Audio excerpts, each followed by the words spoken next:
Olá a todos, bem-vindos a mais uma das nossas conversas. Hoje tenho o enormíssimo ter comigo GC, o baixista de Danko Jones. Eles têm um concerto marcado para outubro, precisamente no dia 14 no Lave, em Lisboa, e nós vamos descobrir um bocadinho do que vai acontecer e vamos começar por falar sobre Electric Sounds, o último registro discográfico da banda e que está na origem desta tour.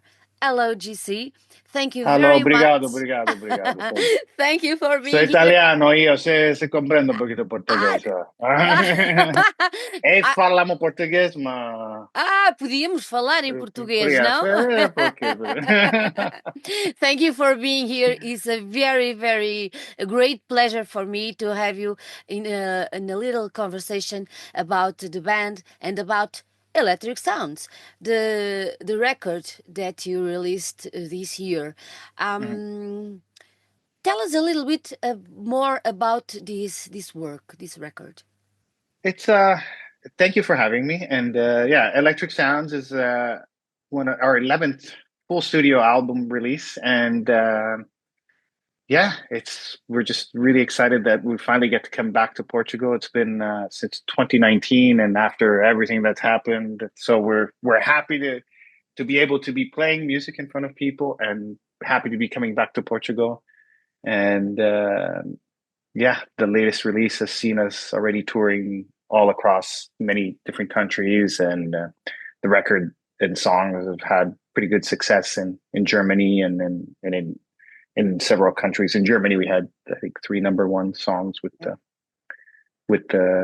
it, and but yeah, we're just excited to come back. I'm looking forward to some pastels de nata and a coffee.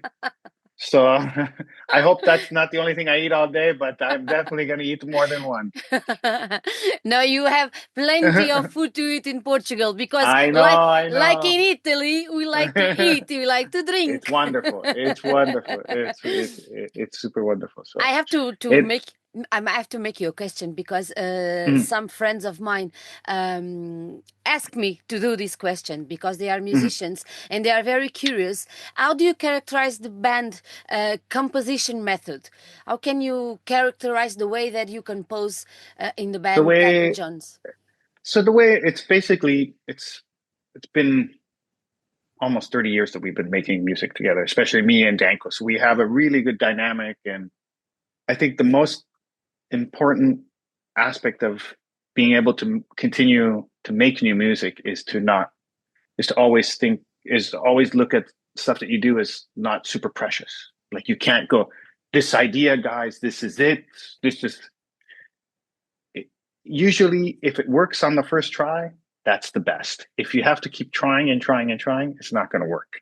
So that's a one thing to kind of go. So just kind of one aspect of it, but also it's just a matter of Danka will send me an idea. I'm make some arrangements, and then now with being able to use computers and home studios, you're able to like build upon that. So that's just the method of doing it, and you don't magically have divine inspiration.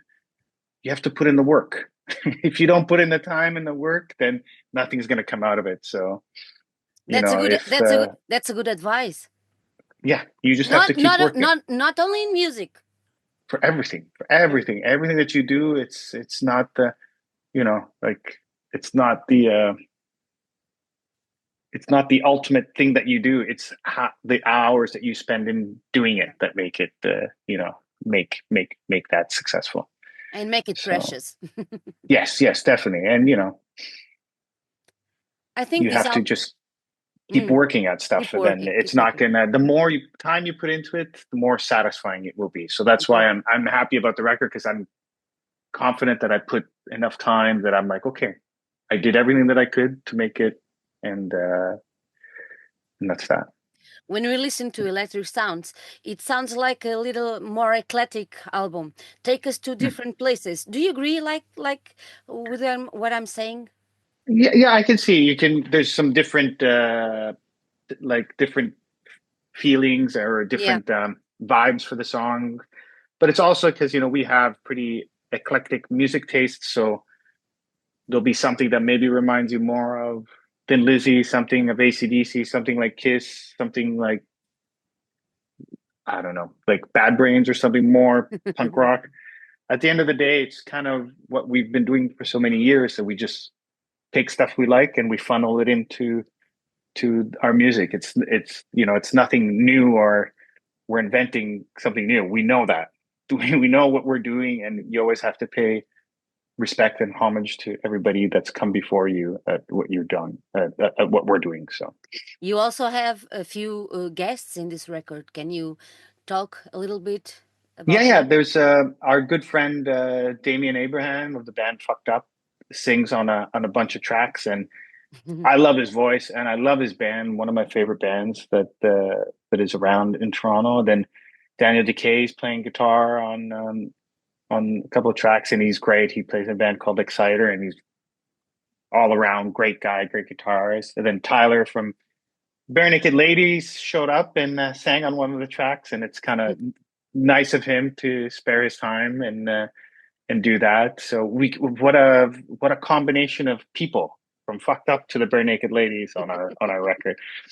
So that, but we've been playing for so long in Toronto that we have so many that we know so many people, and over the years, people know our band, and yeah, and the producer of our record has actually been working on the Bare Naked Ladies record, so it just popped up, and Tyler's a fan. He's went back in the days when we started.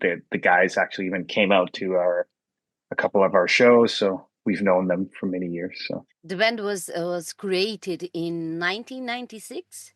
that's correct. Yes, yes. How did it happen? You're Italian. I know. You are in Canada. How is it possible? my, I was went back to Italy, went back to Canada from Italy to finish my high school. Then I was in university, and Okay. towards the end of high school, I've met Danko. Then when we were in university, we met each other, and then we decided to start this band, and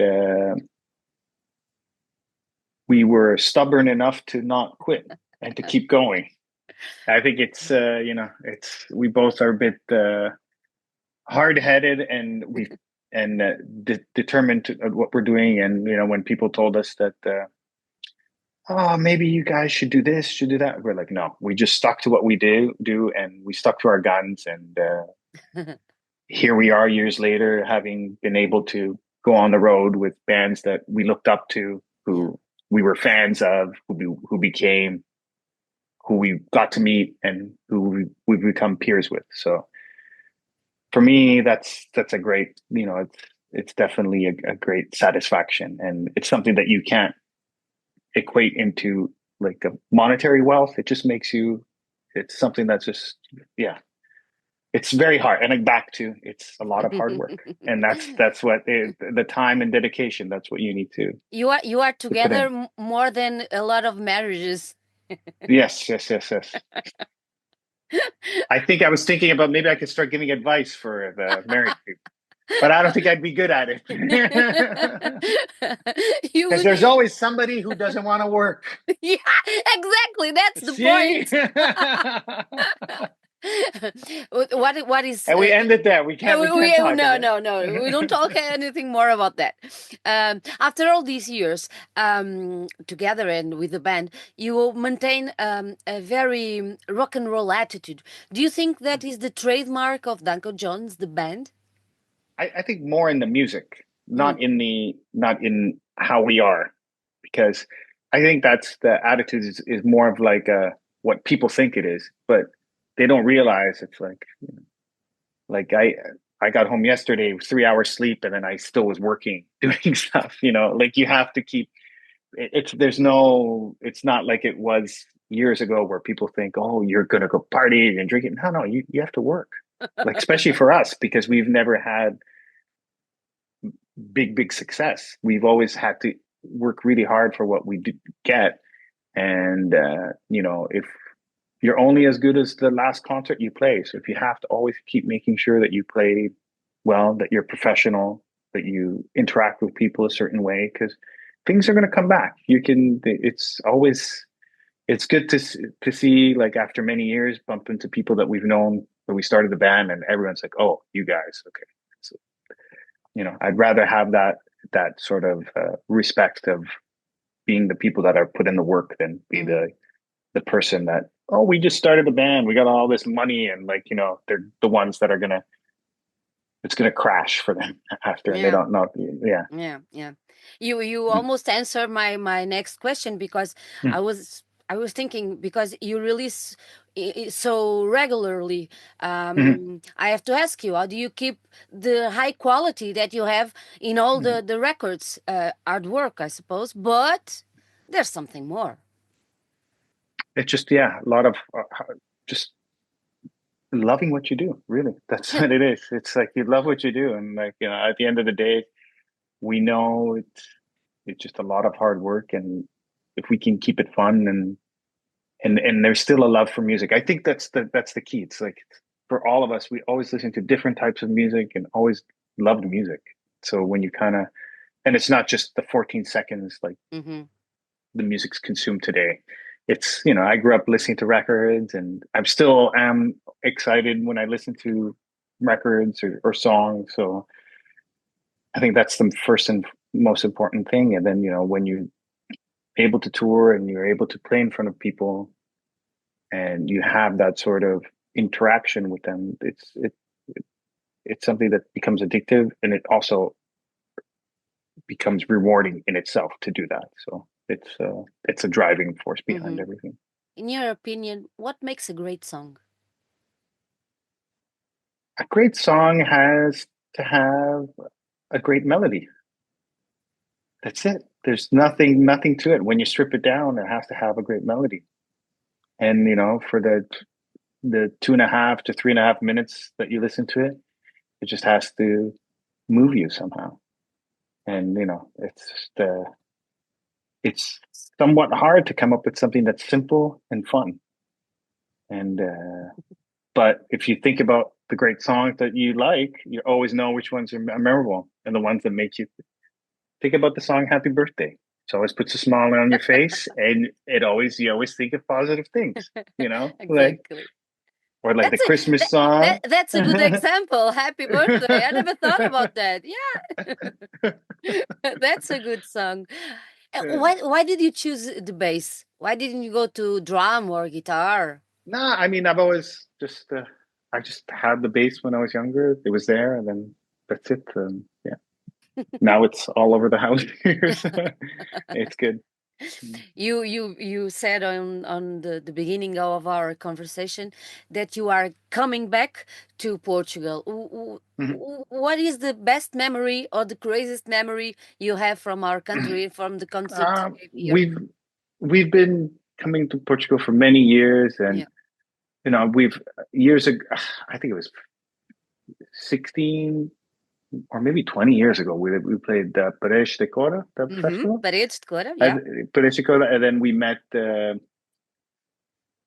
band from the UK called Cathedral, and to this day we're still friends with Lee, the singer of that band. He actually put out one of our records, and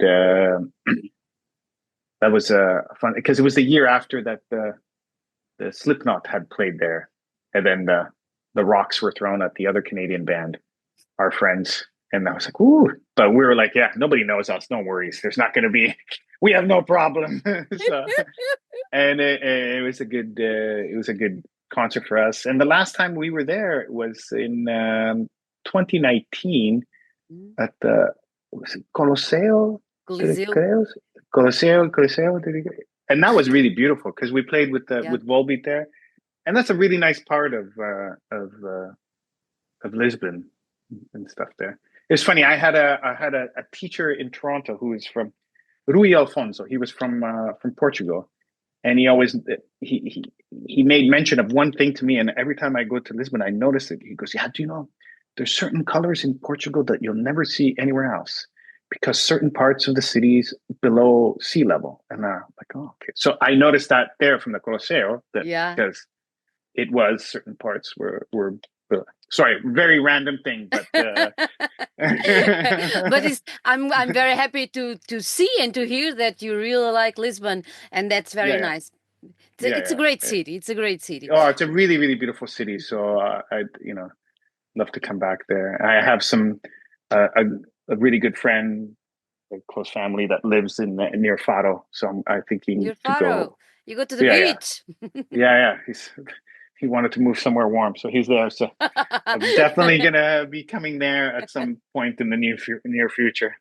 What can we So then, expect from this concert, GC? high energy rock and roll as always, and we just love to entertain a crowd, so we're looking forward to coming there. What are you listening now? Right now, I'm actually been working on the new record for Ah, us, so I'm constantly doing stuff here. But the latest record that I listened to is the latest record from this band from the US called Jesus Lizard, mm-hmm, mm-hmm. and then the new Guided by Voices record, and yeah, just those two records I've been kind of listening to. Right? Good And then advice. Good yeah, advice. yeah. GC, thank you so much for being here. It was a pleasure talking to Obrigado, you. obrigado, and we look Oh, forward to coming to grazie, listen. grazie. And I will be there to see you play and with a lot of rock and roll attitude. Okay, next one. Thank you, GC. Thank you. Okay, thank you. Bye bye. Okay, bye bye.